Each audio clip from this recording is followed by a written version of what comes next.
It's time to check your money with Mike Jennings, wealth advisor with Brackens Financial Solutions Network LLC and a registered representative of LPL Financial, member SIPC. What you got cooking this week, Mike?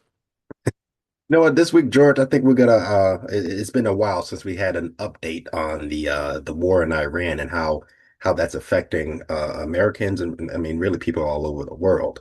And you know, this conflict which and no a surprise to no one, or at least the people that we talk to and we get along with, it's still going on. You know, we just ended week 10, I believe, Mm, and of a of a war that Trump claimed wasn't a war, but also thinks that we won in week one, and that we're also still 2 weeks from ending, and that was 6 weeks ago. So I don't, the timeline is all over the place. He's all over the place. Regardless of this administration's terrible math and time management skills, the numbers for Americans are real enough to feel every day. hmm For one, gas prices have surged to a Oh my four-year gosh, high. have you seen? I had ended up going twice this week and I almost cried both times. Right? Um, I mean, average gas prices around here right now is like 450. I And just passed it. Well, and we don't know by the time people see this, it could be higher than that. I mean, yeah, and the average across the country, I believe, is $4.06. According to AAA, which a four-year high, obviously driven by the global oil supply shortage. I mean, and even in the most optimistic scenarios, gas could settle closer to maybe 350. They're predicting by year's end. So this is going to be something that'll be present throughout the end of, or throughout the rest of 2026. So you can expect that if you got to adjust your expense line item for fuel, do so, or you're going to be very much behind. And you know, energy costs are bleeding over into pretty much every other household purchase that you can think of. You know, the food industry is very reliant on energy, on fuel for transporting all of the different food items, right? So those are hit by rising energy costs. For diesel power, diesel, don't even look at the diesel. When you go get your gas, don't look at the diesel, but understand that that is what that is what is transporting your food to your grocery stores, to your restaurants, and everything. Um, Electricity bills, also another reason for me to cry, opening, you know, your electricity bill from National Grid. Inflation overall has hit a 3-year high, despite what the administration would like you to think. I believe at the end of March, or in March, no, in April, they reported for March that it would reach 3.3% consumer prices inflation earlier this year. So that's the biggest yearly increase since May 2024. Mm. Um, Average price of all groceries sold in the US rose 2.9% from the year before, and in just the first 4 weeks since the war started. Um, Even things you don't even think about, toothpaste, coffee, diapers. I mean, I think about diapers a lot. Detergent, all of it is going up.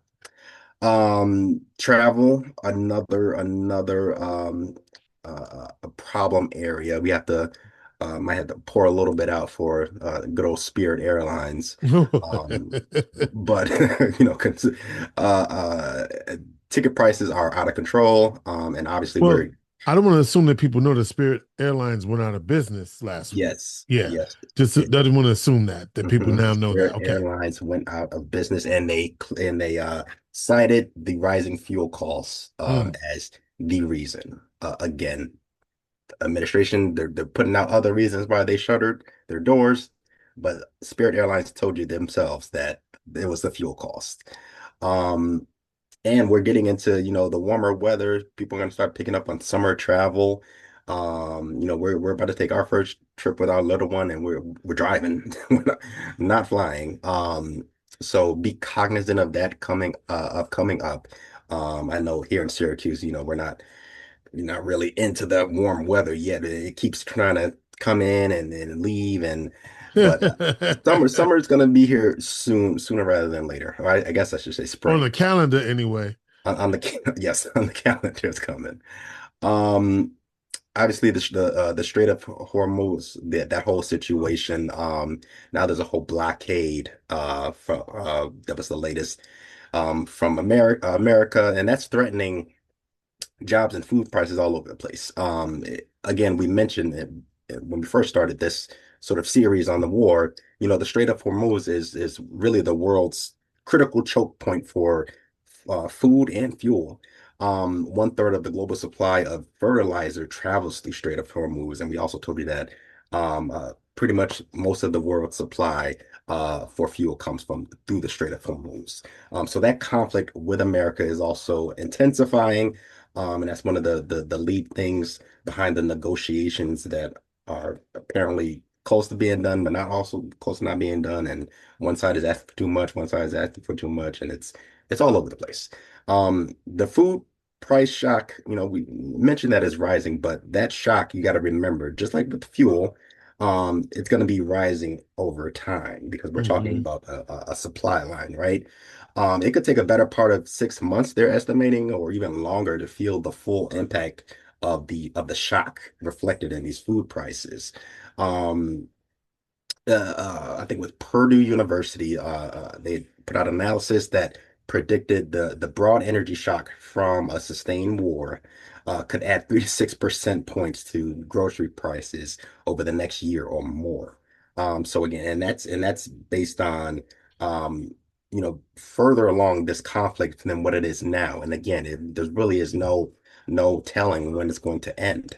Natural gas disruptions, that's also keeping food prices elevated. And they're estimating that that could last up to 2 years. So, we're talking about a conflict that so far is only 10 weeks, and we're already having to deal with sustained issues for the next 2 years. So keep that in mind come November. Supply chain pressure is already at the highest point in years. The New York Fed Global Supply Chain Pressure Index, it's a long term, but in March it hit the highest level since January. So that's pretty much showing the prices for the global supply chain, and that pressure that it can withstand. Again, that they're estimating that that is so severe that it's going to be undetermined right now. So pretty much we're all still waiting in the wings on supposed peace talks. But the You fact is sound that kind of skeptical. maybe I'm a little bit skeptical. What else can you be after the last 10 weeks, right? But really, the fact of the matter is that we are definitely going to be feeling the effects of this conflict for many months and in some ways many years to come. So if there was ever a time in recent history to get your finances in order, it is now. So please call your friendly neighborhood advisor at 315-748-5540. Again, that's 315-748-5540. Or you can send me an email at michael.jennings@brackensfsn.com. Mike Jennings is a wealth advisor with Brackens Financial Solutions Network, LLC, and a registered representative of LPL Financial member SIPC. He is your friendly neighborhood advisor.